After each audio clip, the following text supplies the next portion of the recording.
Good evening and welcome to Star Fury Facebook Live.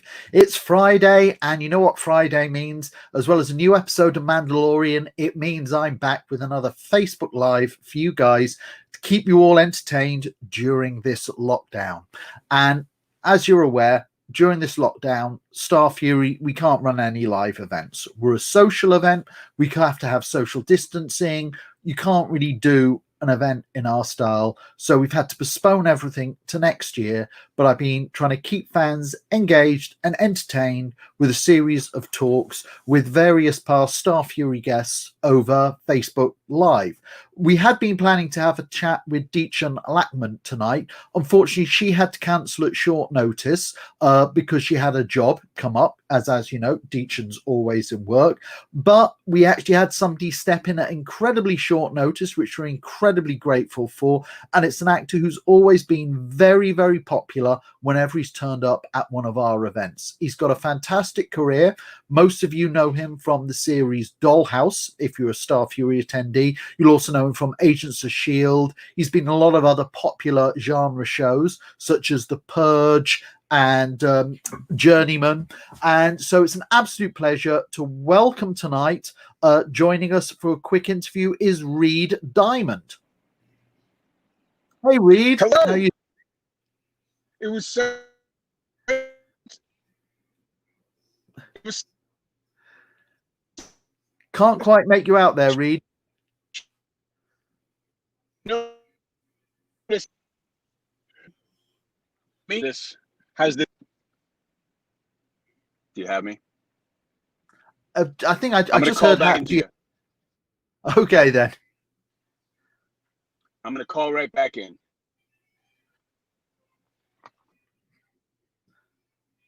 Okay, that's the thing about doing something live over internet. It's all down to the connection. So Reed's going to try and call back in. Until then, Reed, as you know, has been on shows such as Agents of S.H.I.E.L.D. and Dollhouse. He was also in the Joss Whedon Shakespeare film, Much Ado About Nothing. Now, in the comment section, I can see your comments at the side. I can see people like Rari and Tony Buffton and Scott in there. If you have any questions, I've got a selection of questions people have forwarded here. But if you have a question for Reed, or if we bring something up, just jump straight in and you can answer the question there. Also, I'm currently for other. Well, just quickly, while we're waiting for Reed, we've got a trailer that we can play you. So we'll just play this trailer now while we get Reed sorted back online for us.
Okay, so just checking, is Reed? That was a trailer for Agents Assemble, our Marvel celebration that's taking place next May. I hope we'll see you along for that. We're still waiting for Reed.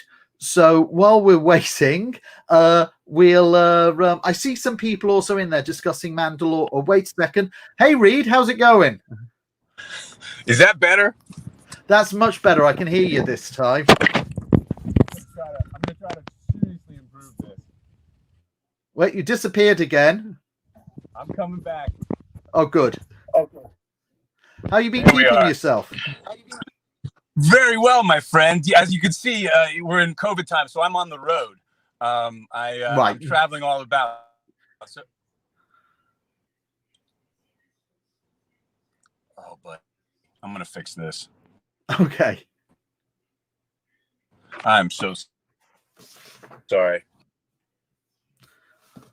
Okay, while Reed's fixing this, we actually have another trailer. It's really good we got these lined up. We have another trailer for another event. So while Reed's sorting that out, we'll just quickly play you another trailer.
Nice.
Hey, Reed, how are you doing? Good, buddy. Sorry about that. That's okay. I just reckon it was probably a bit of shield jamming Hydra signals. Exactly. Hail Hydra, by the way. Yeah. Hail Hydra. You know, it is crazy. First of all, it's so great to see you, man. I'm sending you big virtual hugs from Thank you. California. That's the only kind of hugs we can have right now. I know. It's going to become the new way that we greet each other, because everyone you see, you go from 12 feet away, you just do the hands, right? Yeah. Oh, buddy, but it's great to see you, and I'm happy to be here. Yeah, so in these COVID times, I'm on the road, right? I've been away from my family for about 4 months. So I'm in my goodness. Because I'm working in Los Angeles, so I'm in my little COVID bubble up here in Santa Ynez, California, where it's pretty safe, and I've got my group. But they kicked me out of the house this morning because they're selling their house, because the houses are selling like hotcakes now because everyone wants to get out of the city. So I'm here at my local coffee place, stealing their Wi-Fi so that I can chat with you. So, got a bunch of questions that are being sent to us by some of the fans. Awesome. Now, to start it off with, what was it that originally drew you to enter the career of being an actor? I know you originally wanted to be a policeman, go into law enforcement, but then you made a career change, decided to become an actor. How did that all happen? Well, that's a great question. It's actually, the police thing happened after I was already an actor. The acting bug, I caught it really early. I mean, I remember I did Oklahoma, the musical Oklahoma, in 6th grade. and I played Will, the comic lead, and I fell in love with it. And then when I got to high school, I had a brief moment around 8th grade where I thought I wanted to be a musician, and I had a couple of bands. We played the 8th grade dance to, we didn't do very well. We had about 3 songs down, but we thought we could play about 40. So that, I learned to rehearse, right? But around 9th grade, when I went into high school, I had an amazing, the year I started high school, I had an amazing theater teacher, a guy named Michael Gilbert, who started the theater program there in New York City, where at the school I was at. And he was doing incredible productions. And of course, like most actors, it was the place to meet girls, because none of the sports teams at my school no one was coming to see the lacrosse team play, but people were coming from all over town to see the musicals. And but I did fall in love, and I made a really conscious choice, I think around 9th, 10th grade, that's what I was going to do. So, around 14, 15, that was what I was going to do.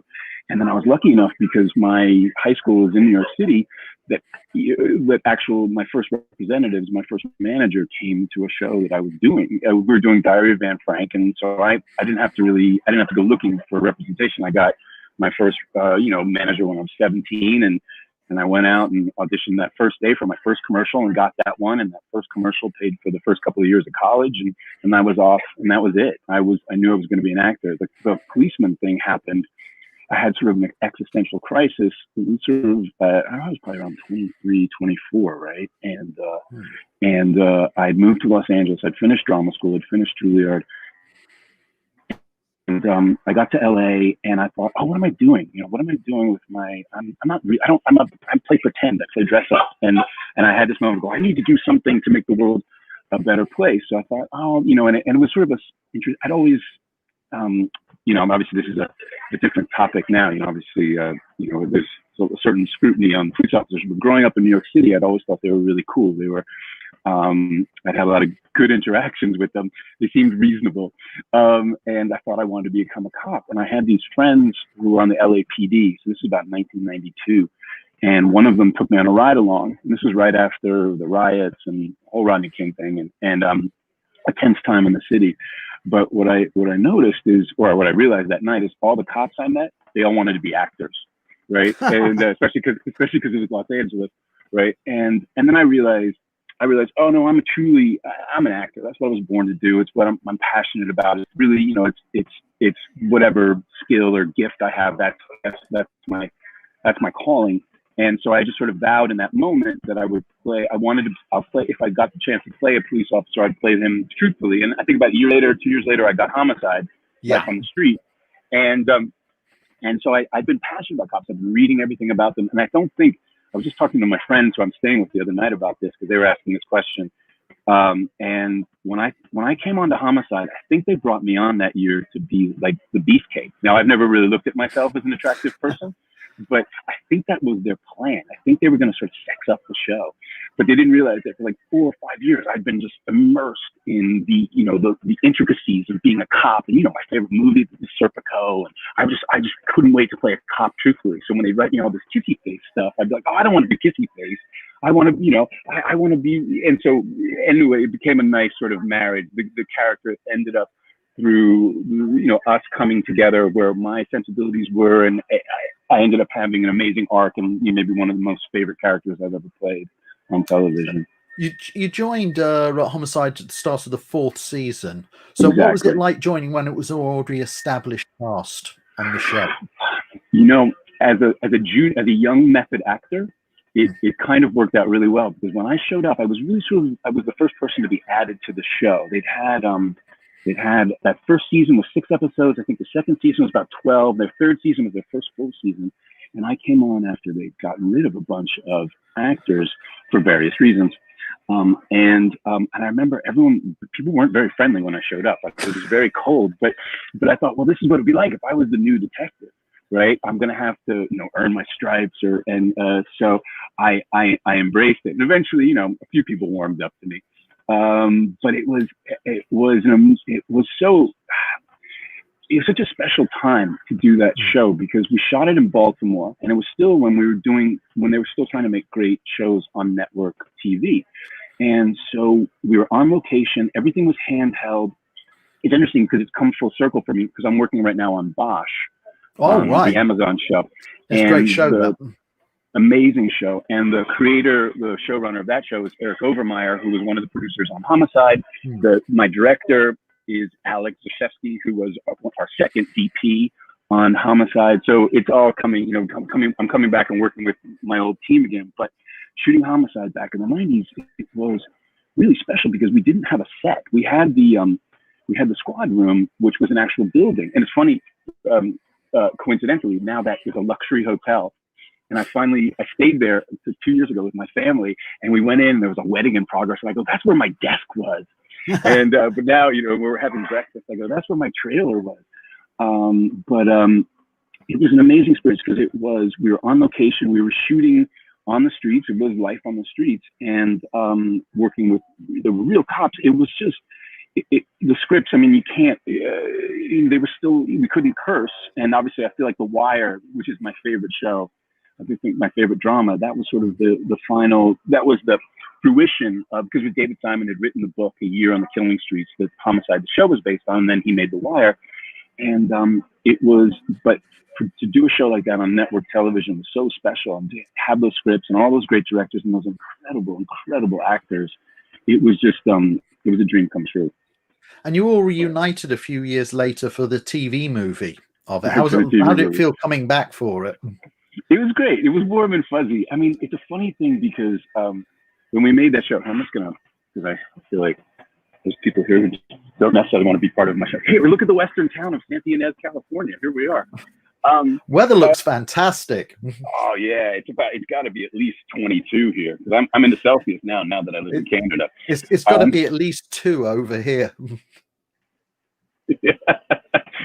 But when we all, it was a crazy. No NBC executive was ever going to come, right? So there were times, and I won't name names, but before I showed up, there were times where actors would disappear for a week and they couldn't find them. And as long as they got them back there in time and shot their scene, no one in Burbank would know. And, I mean, I'll tell you the more detailed ones, next time you and I have a drink in Blackpool. But in fact, they're here in Santa Ynez, California, and one of the Baldwin brothers is here, but not the one who was on Homicide, and having breakfast right over there. But but when we all got back together, it was great. And I got to meet some of the actors I hadn't worked with, like Ned Beatty, who I was just, such a huge, tremendous fan of, right? And I didn't get to meet, I finally met John Polito, who was. I think we might be losing you again. Okay, I'm coming back in. How's this? How we doing? I'll make it better light in there. Here we go. I know, this is so COVID. How's this signal? That's perfect. That seems a lot better. Yeah. Perfect. Thanks, brother. And I met John Polito in the airport in Dublin right after I got married. And we flew back to LA together. And actor-wise, he taught me my favorite thing because everyone would come up to him and they would say, wow, where do I? And he's like, you know me from this. And he would pick the thing. You could size somebody up and this is what you know me from. Because I remember, in the old, sometimes, actors do that thing where people are like, hey, did we go to high school together? Someone comes up on the street and you're like, and there can be some dickish actors out there like, no, I didn't go to high school with you. And you really usually, where they know you from. So just be, he was such a mensch. He taught me that thing from now on. And anytime I'm like, no, we didn't go to high school together. You know me from Judging Amy, or you know me from Bones, or whatever it is. So on Dollhouse, can you tell me a bit about? Yep, I'm here. Can you hear me? Actually, can you tell me a bit on Homicide? Richard Belzer's character, John Mulch. How come he's managed to appear on virtually every television series? You still there? That's a really funny story. The accent story about Belzer.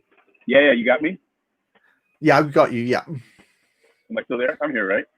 Yeah. Yeah, brilliant. So much when that I was at the day we were there. We used to do those Law and Order Homicide crossovers. Do you remember those shows? We did those where we cross over with Law and Order.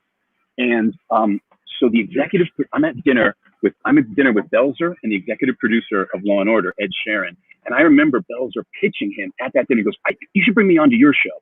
You should bring my character onto your show. And they did it. I couldn't believe him. He's been on, because he played Munch on the X-Files, and he played Munch on The Simpsons, and then he played Munch on Law and Order. So, and I was, at the time, I was really like, I think I was taken aback by sort of his gall, but now I so admire it, and I wish I'd done it. I wish I'd said, hey, bring my character onto Law and Order too, right?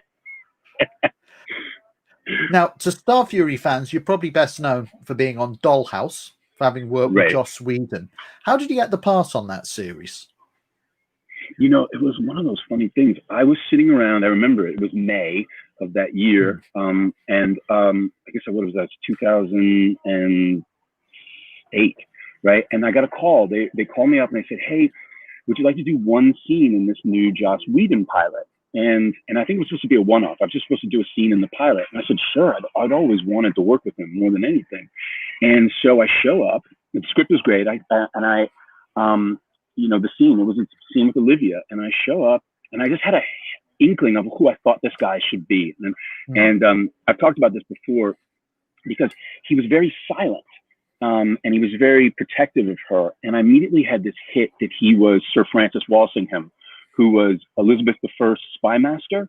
And that, you know, we probably know him best, you know, Jeffrey Rush played him in the Elizabeth movie, right?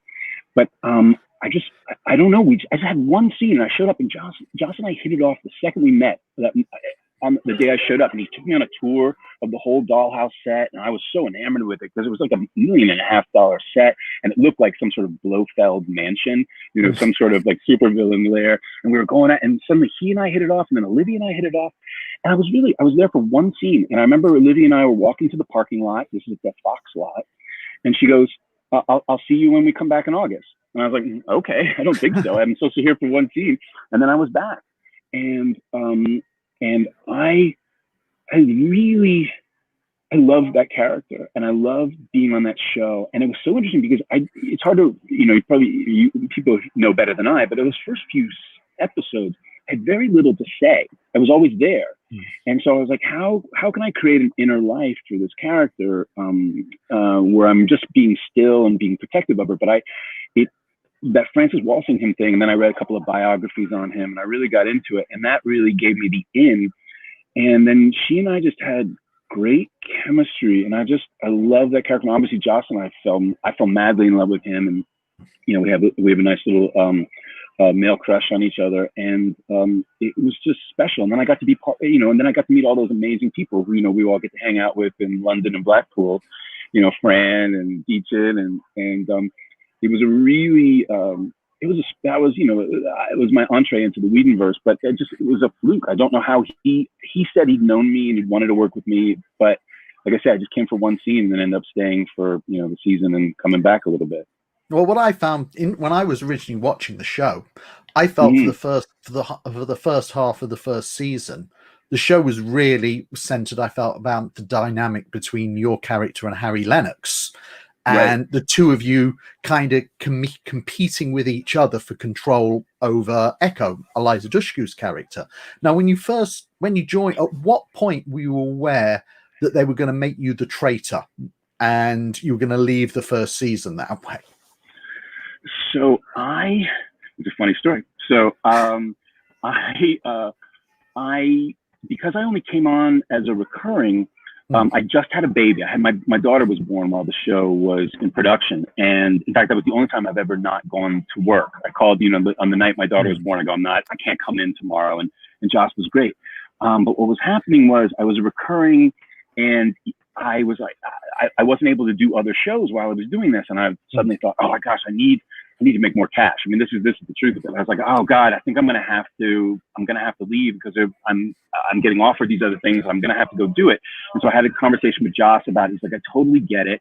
And he's like, but can I, you know, keep you alive? And can I write some other things? So he ended up writing that epitaph episode, and we shot it before I left. And then that's when they gave me the idea to do the term in the character. So then suddenly I was the traitor, which was an amazing gift. And then to get to go to the attic, and then to get to come back the next season in, you know, inside, you know, her world inside the attic, which was just amazing. So it was just one of those flukes where I think I think I have to go right now because I've got to pursue these other opportunities. And he was super cool about it, and it created an opening in the show and a change in that character because I didn't know, but it made sense because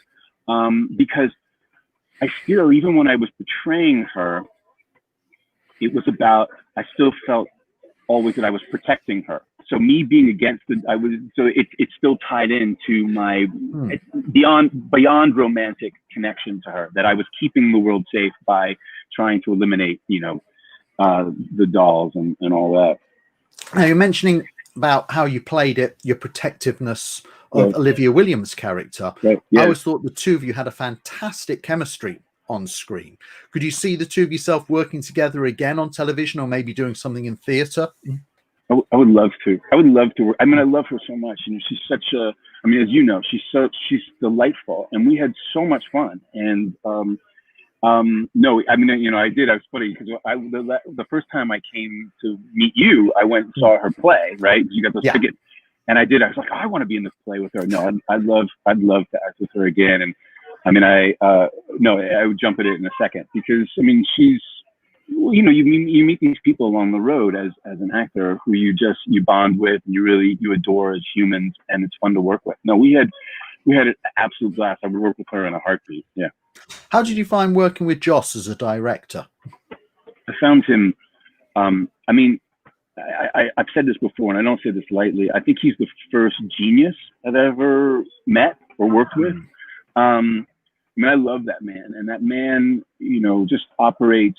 He operates on so many levels. He's hilarious, and he's so well-read and well-versed. And I mean, what I love, I was just talking about this the other night at dinner. We were talking about shows that are good and shows aren't good. And I was talking about Joss, how working with a showrunner like that, I remember he had 4 seasons of Dollhouse planned out in his head. And, I've worked on shows where they don't even know what the next episode is going to be. But, he's always got a plan, and he's kind of fun, right? He's just a great, he creates a great environment on set. I mean, he demands a lot, but it's also an exciting set to be on because he certainly doesn't suffer fools, right? Mm-hmm. And he expects you to come ready to do your job, but also, he does so well, and he talks about this all the time, is he collects people, he collects actors. And that's what Much Ado was. It was finally, he brought together a bunch of people he'd been collecting that he wanted to have in his house for 2 weeks to make that movie. And that's the other thing too, is once you're in that world, you're just around the most wonderful people because he's only collected these delightful, and so many of them really well. I mean, these delightful, sweet, funny, intelligent, talented people. So, I mean, working with him as director, he's one of those guys where I've always told him if I was doing something else, I'd quit that job to come do whatever he asked me to do. Now, I've got a question from Stephen Hamilton from Northern Ireland, and he's asking, you just mentioned it, and he asks about your experiences. He wants to know what your experiences were of working on Much Ado About Much Ado, and is there any Shakespeare role that you'd like to play in the future? Absolutely. Well, thank you, Stephen, from Northern Ireland. Much Ado was, it probably was, I would say without question, the singular best experience I've ever had on film or on television. I mean, because, like I said, we brought together all these amazing people. And it was funny because I think only about 2 weeks before Joss called me to do it, sent me the email, I said to my wife, because I'd gone to Juilliard, I got a classical training, right? And I said to my wife, I go, I don't know why the fuck I went to Juilliard because I am never going to use this. I'm never going to do Shakespeare again. It doesn't seem like it's ever going to happen for me. And then not 2 weeks later, I get an email from Joss and he goes, hey, we're going to do Much Ado About Nothing. I don't know who you're going to play, but do you want to do it? I was like, heck yeah, I want to do it. And it's funny too, that experience, because I'd seen Much Ado About Nothing. I probably had seen maybe 3 productions of it. I remember even seeing the RSC when they came to New York with Derek Jacobi and Sinead Cusack, whatever. And I remember my experience of that play had always been, it's Beatrice and Benedict, and then boring, boring, boring. Beatrice and Benedict, boring, boring, boring. And Now, having gone to Juilliard and having gotten a classical training from supposedly some of the best people in the world, I've never worked with a better Shakespeare scholar than Joss Whedon. And to his credit, there's a couple of things that he brought to it that I've never experienced or found anyone else brought to it. He understood every character deeply. So there were no small parts. Every person had a whole world and a whole life. So it wasn't, because I remember like my part, usually you give that to some older actor who's sort of on his way out, and and he just says the speeches, but he had these insights to the scenes, and I remember him saying, it's as if they're the idle rich, right? They're like the Kennedys who come and stay at your house, and they make a mess and then they leave. And that opened up that whole world, and all of those scenes came alive. But I just remember every character who you would just think would also, sorry, I'm interrupting myself, but it's also the first funny Dogberry I've ever seen. I mean, Nathan was insane, and him and Tommy Blank together, like that, because usually you see someone do Dogberry and you're like, I've got all the malaprops and I'm making words funny, but like it's not quite that funny. And this was freaking hilarious. They found the humor in it. So it was an extraordinary experience. And it was one of those, I don't think I've ever had this experience before, where no one left the set, where you watched everyone else shoot their scenes, because it was so, it was such a beautiful, warm, inviting environment at his house and with Joss, but also you felt so connected with everyone. So it was definitely the highlight of my career. And I'm so proud and I feel so fortunate that I got to do it. And it'll be one of those, I've talked about this. I think you and I've talked about this, but every once in a while you need a sin eraser, because sometimes to pay the bills, you got to do a lot of crappy TV. And there's just the fact that, the commerce of it. But this is one of those where I can feel really good that I was a part of it. But as far as like Shakespeare characters that I want to play, yes. I mean, the character, you're asking how I got started as an actor. And I remember in 9th grade, I'm 14 years old, and in my first theater class at Trinity with Michael Gilbert, my theater teacher, I came and I did Richard III's opening soliloquy. Now is the winter of our discontent. And that was it. And I wanted to play Richard. I've always wanted to play Richard all my life. I don't know if I've aged out for Richard now. But yes, Richard was always at the top of my list. I really want to play, now that I'm getting older, now I'm thinking about the older part. So I definitely want to play Polonius. I've always wanted to play Claudius in Hamlet. I've never wanted to play Hamlet, but I've always wanted to play Claudius. I have a strong connection to Coriolanus, but only I think it's because, especially in this day and age, I do feel that sentiment of you common cry of curs. Like, I'm just like, come on, guys. And then I've always been a big fan of Cassius in Julius Caesar. But so those are like my top 3 or 4 that I want to play. Especially, but there's now I guess that's what Josh really pointed out. There's no bad parts. There's no bad parts in Shakespeare. They're all great. If you're working with someone who understands what's really going on. So, did you ever get to do any of the Shakespeare readings at Joss's house? That predated me, so I'd missed that. That had predated me, but we obviously shot in the amphitheater that he had built at his house that they used for those Shakespeare readings, and so I'm sorry I missed the readings, but I was very happy that I got to be in the movie. Now, you're talking about you join kind of like Joss's stock crew, as it were, of actors, and he collects actors. So after you've done Much Ado, you actually got to work on Castle with Nathan Fillion. Right. How was it working with Nathan on that? Well, I'd worked with Nathan. Actually, I did The Castle before I did Much Ado. Oh, was it before? Right, yeah. But Nathan is like the menschiest of mensches. He's just he's a super guy, right? So I remember when I did Castle, because that was one of those shows where it's hard when you're a guest star on TV. You often have to do this heavy lifting, this emotional heavy lifting that can be really almost impossible to achieve with any degree of not having egg on your face, because usually in network TV too, like the moments come one upon the other much more quickly than they would. In 2 pages, you have to go from 0 to 1,000 and bursting into tears. And I remember, and of course, if you have it's a truism I always find when I'm guest starring on TV, your most emotional scene will be the first day you show up, right? So I had this big scene, And I did the first take, and he's like, I just love actors. Isn't it amazing how they come in here and they just give 100%? So he was very sweet and made me feel very welcome. And then we reconnected when we did when we reconnected and we did Much Ado. But also he's that guy, because it's very important when you're number one on the call sheet, when you're the star of a show. It's really important. And it's important if you're a regular on the show anyway, I firmly believe, but it's really important that you make people feel welcome, because it can, I do come from that. I come from that school of all ships rise together, where I'm the better you are, the better I am, the more comfortable and happy you are, because we're going to create something together. I'm not trying to, because I've worked with actors who try to mess you up because it makes them look better in the scene. But obviously the people that you love working with, and the best quality work comes when you're an ensemble. And I believe in ensemble, and that's obviously what Josh created, and what I come from in the theater. I believe in all of us together. And that's what when I do improv comedy, it's all about, you're more important than me. I'm a setup, me passing the ball. I rather pass the ball and you put it in the net. That's great. That's what I want.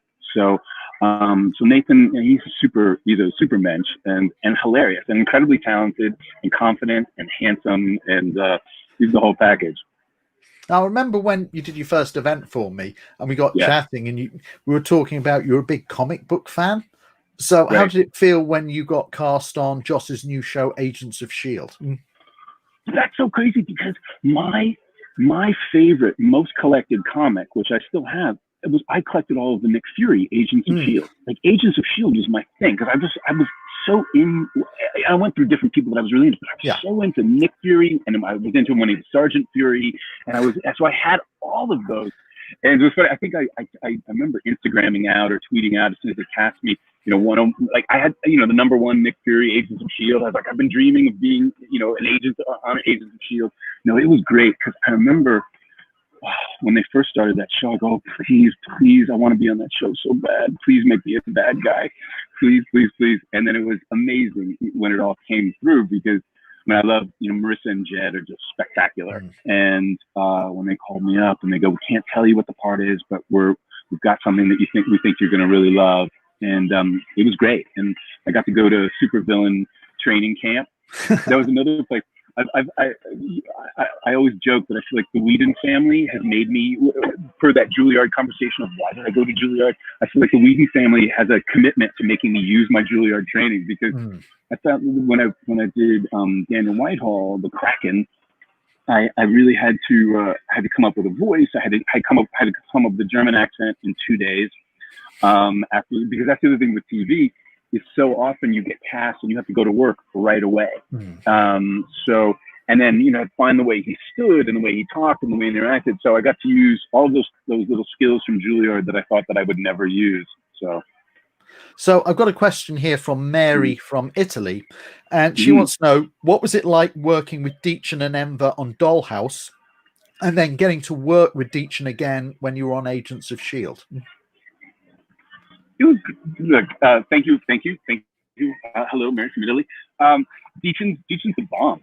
I mean, she's so sweet and so cool, and so when we got that's the part of this Whedon ensemble. It's always great when you see each other. I mean, getting to work with Amy for the first time on Dollhouse, and then getting to work with Amy again in Much Ado. I did horrible things to Deitchen in Agents of S.H.I.E.L.D. and I sucked the life out of her, really, which was terrible. But I couldn't. It's sort of the Daniel Whitehall skincare regimen where you just suck the life force out of a being. So Morven from Scotland, and they wanted to know, what other storyline in Agents of S.H.I.E.L.D. would you have wanted to have been a part of? Well, I'm going to answer that question in this way. I wish I hadn't died when I died. I wish I'd gone on a little bit longer, because I felt like we were just getting started when I got shot in the back by Clark. So my one regret of that show is, first of all, I wish I'd had a better death.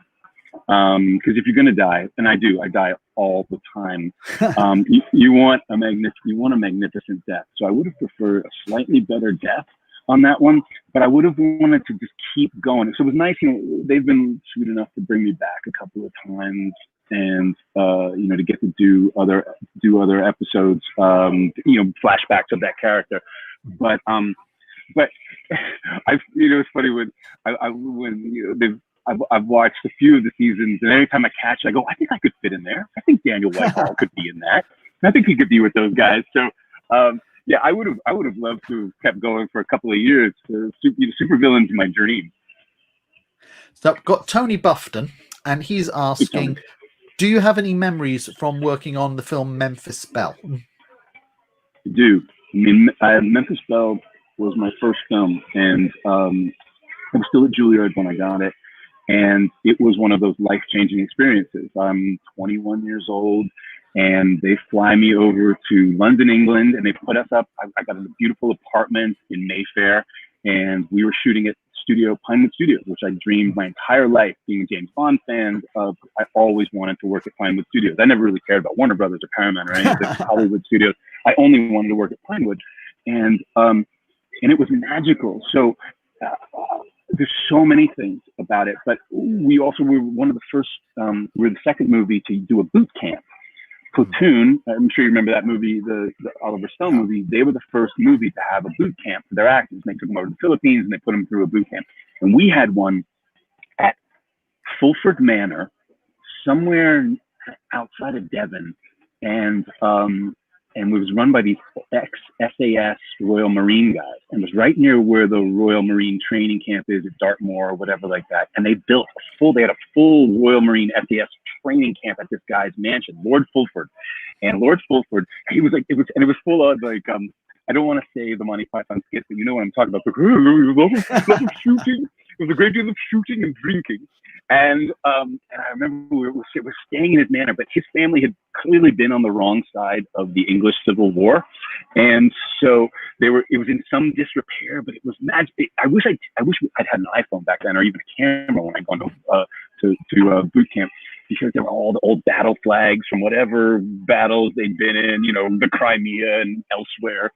And but the thing that was funny about this boot camp was, I don't think the SAS Royal Marine guys were really aware of the fact that these actors were going to have to be camera ready a week after boot camp. And so we had some pretty serious injuries. I remember part of the training, you're doing your obstacle course, and then we had to swim across the lake or a little pond in front of the manor house. So I'm all gung ho. I'm 21. I want to be in boot camp, and I'm swimming across. And I just remember looking up as I'm swimming across, and I see all of the eyes of the Royal Marine guys and the rest of my cast. They get really wide, and I get out, and I was like, "What?" They go, "An adder had just swum across my back as I was swimming through the lake." As one does. But it was amazing. So I remember, two of my best friends from that movie, and who are still my closest friends, Eric Stoltz and Kate Donovan, we bonded because in boot camp, we were out on maneuvers one night, and the three of us shared a one-man tent. And while we're out there doing our little war games in the woods in the middle of the night, and we were that was a magical experience too, because I feel really fortunate that I got to be part of a movie like that prior to CGI, because everything was still real. So at Pinewood, we built a full B-17 bomber in the studio, because the director, Michael Caton Jones, didn't want any of the angles to look false, because oftentimes you've seen bomber planes, the camera was in a position where there was too much room in the cockpit. So everything had to be shot realistically. And then because it's pre-CGI, all of the aerial photography was real. So I got the opportunity to go up in one of the B-17s while the Messerschmitts are coming in and shoot blank machine guns up there while they were doing the aerial photography. So that verisimilitude was really exciting. I mean, I think that movie was probably maybe 5 years before its time, and people didn't want a World War II movie yet. But it was truly a magical experience. And I was in England for 4 months, 21 years old, and it was just extraordinary. We're shooting on location in Lincoln, and then we were in Pinewood Studios. So I remember every minute of that, and we call each other. I mean, I talk to all these guys all the time, and I've reconnected with Modine and D.B. Sweeney. I've reconnected with a bunch of these guys over the years. But it was a magical experience, and an amazing first movie for a young actor. Now, Di Alexander, she wanted to know what it was like working with Malcolm McDowell on the film Franklin and Bash. So I'm working with Malcolm. I love Malcolm. So Malcolm McDowell. You guys are. These are excellent questions, by the way. That's a dream come true. Malcolm McDowell was. I remember watching Clockwork Orange when I was 15 or 16, and I'm going, oh God, I would give anything to work with that guy. And I was always a humongous fan of his. And when we got cast together, it was a dream come true. And he is my favorite type of actor. One of the worst things I ever think that's happened to on-set life is the iPhone. Because in the old days, you would just, in between setups, you all sit in your little director's chairs and you tell stories. And there's nothing I love more than actors' stories. They're the best. And Malcolm's got a million of them. So he and I wouldn't bring our phones to set, and he would just regale me. And I'd be like, "Tell me about Oliver Reed. Oh, tell me about Robert Shaw. Tell me about this." And he just had the most incredible stories. And he's the roguish, most talented, charming. I mean, just with his pure charm, he's able to get away with things that I can't even imagine. But he's got a heart of freaking gold, and he's always giving me amazing acting advice. My last scene that I shot on Franklin and Bash when we finally ended the show was he and I, and it was very emotional. And I love that guy. And he was part of that sexy time, right? He's coming to London in the 60s and hanging out with the Who and David Bailey and he knows everybody. And he's in all those amazing Lindsay Anderson films, but he's hilarious and one of the greatest raconteurs I've ever. Well, he is the greatest raconteur I've ever had the pleasure to work with. So now, Scott Watson and also Adrian from Hastings, they both wanted to know, what was it like working on the film, not the film, the TV adaptation of The Purge? And had you been aware of the film franchise beforehand, and how you also felt about the subtext and political commentary of the series? Yeah, I mean, I had been aware of The Purge prior to doing it, but it wasn't really... especially after having a child, I try not to bring too much darkness into my life, right? And so I hadn't seen it before I got cast in it, so I was only sort of peripherally aware of what it was about and what was going on. And then when they did cast me in it, I really thought that the political parallels and political message was spectacular, and really that for me was the most exciting part of it. And then to play, as now has become my oeuvre, evil white guy, and a truly evil white guy, it was, I loved it. I really enjoyed the movies and thinking about how close are we, or how far are we from that world. And so I loved working on it, and I ended up watching all the movies, and I think they're smart. And scary, and at times maybe a little too prescient. Now, Sass Richardson from Coventry, she wanted to know, did you get to keep the skeleton from your guest appearance on Bones?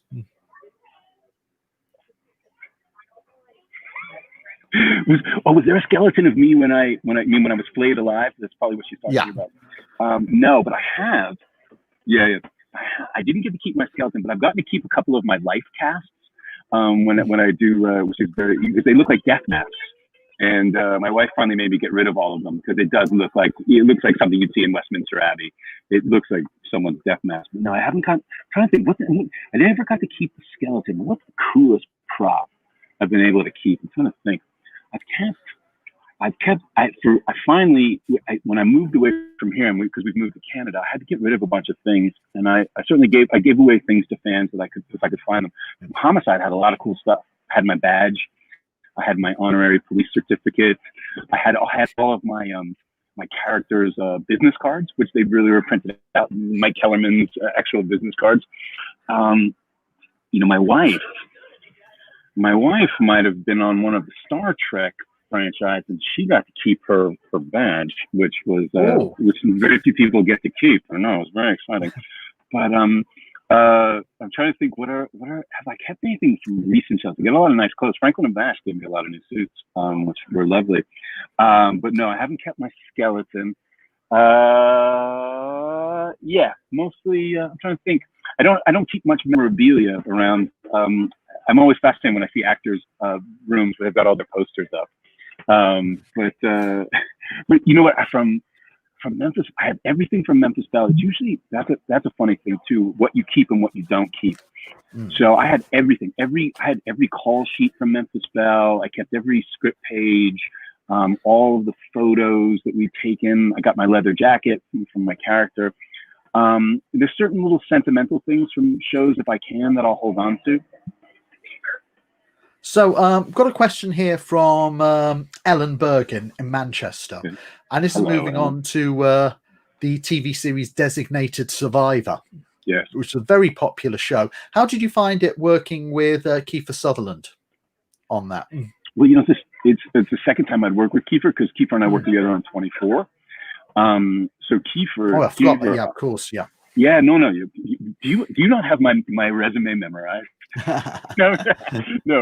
Kiefer. I love Kiefer. It's funny because we have a sort of tied history. We're both apprentices in summer stock together at Williamstown, at the Williamstown Theater Festival back when we were 16. And then the next time I saw him when we were doing Memphis Belle, when he was making a movie at Pinewood. Then I didn't see him till 24. What I love about Kiefer is, I mean, he's one of the smartest actors I've ever worked with, and he doesn't suffer any fools. So when you're on set with him, it's intense, right? And I like that. I like it to feel a little crispy when I'm at work, and so there's, you know, 'cause sometimes people can get, especially on network TV shows, people can get a little lazy, right, and sort of phone it in, and he definitely doesn't allow that. But he's a fascinating guy because he's as I said, very smart. One of the smartest. I'd watch him play chess and beat everyone in chess in between takes. He's just got that kind of mind. He's always rewriting the script. And on 24, you would have a scene, and then he'd show up, and he's like, "Here's what you're gonna say. Here's what you're gonna do," and blah blah blah. And to his credit, it was always better. He was right. He had really good instincts. So when we got back together on Designated Survivor, I loved it. It was a great character. I like working with him because everyone's on the top of their game, and he loves to work with good actors. I like that character a lot. But it's interesting because I was just talking about this last night at American Thanksgiving dinner.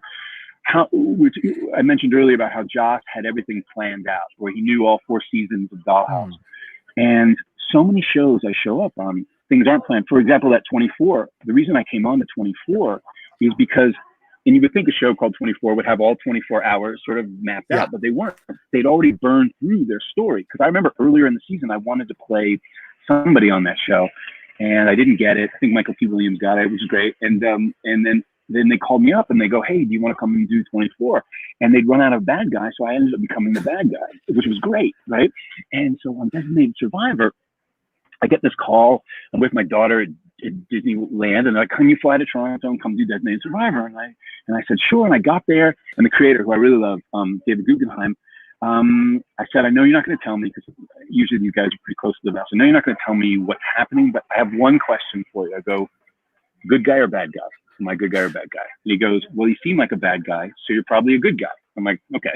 And so it's funny because I was talking about this last night. I go, oftentimes when I show up on these shows, I have to play this sort of ambiguity where I'm going, you don't know what I'm thinking, because I don't know. I don't know what's going to happen. I don't know if I'm the bad guy or the good guy. So I have to play it like maybe I'm the bad guy, maybe I'm the good guy. But then that character ended up being a nice good guy. So I thought, because I don't know if you and I've talked about this before. I think we might have. I love playing bad guys. It's so much fun, right? They're so, acting wise, they're so delicious. But what's terrible about it is just horrible job security, because you're going to die. If you're the bad guy, you're going to die. So on Designated Survivor, when I realized I was the good guy, I thought, "Oh, this is great. This is great. We might be able to go on vacation this summer. Maybe we can, blah, blah, blah, blah, blah." And then, of course, I get blown up. Spoiler alert, but I get blown up by a nuclear bomb, as one does. In my history of colorful deaths, I've had many colorful deaths, and that was a good one. You know, as you mentioned, flayed alive on a rock, like some sort of Greek myth, and now blown up by a nuclear bomb. So more recently, you were on 13 Reasons Why for Netflix. I love the title of this. You were the Dean of Discipline. I love that title. But were you aware when you joined the show of how controversial the topics had been for that show? I was aware of the show before I got involved, but I hadn't seen it. And then obviously when they cast me, well, it's a funny thing too. So Dean of Discipline. Google Dean of Discipline. Now, Dean of Discipline is a real thing in American high schools. That they have this role because now principals can't be. There's so much disciplinary stuff that has to happen. A principal, in old days, the principal would take care of everything, but now they have to have someone whose sole job is to handle disciplinary aspects of the job. But if you Google Dean of Discipline, that's not the first thing that comes up. It's mostly porn. It's mostly porn. But then as I started to research the show, when I got cast and started watching the episodes, I was aware, and obviously I came to it late, so the show's already had the spoiler at the beginning, or not the spoiler, but it was the PSA where they talk about, if you're feeling suicidal and all that stuff.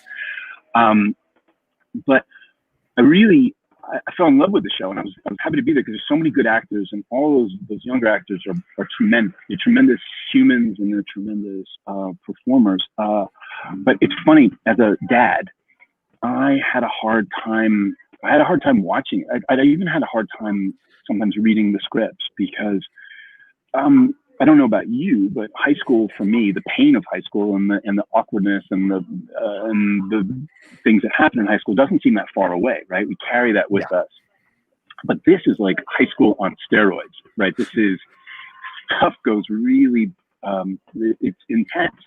So because usually what I love to do, I don't just read my part. I like to read the scripts over and over again and get a feel for it. But I remember as we were shooting it, I couldn't keep reading it because it was painful. I needed it to resolve, but I gotta tell you,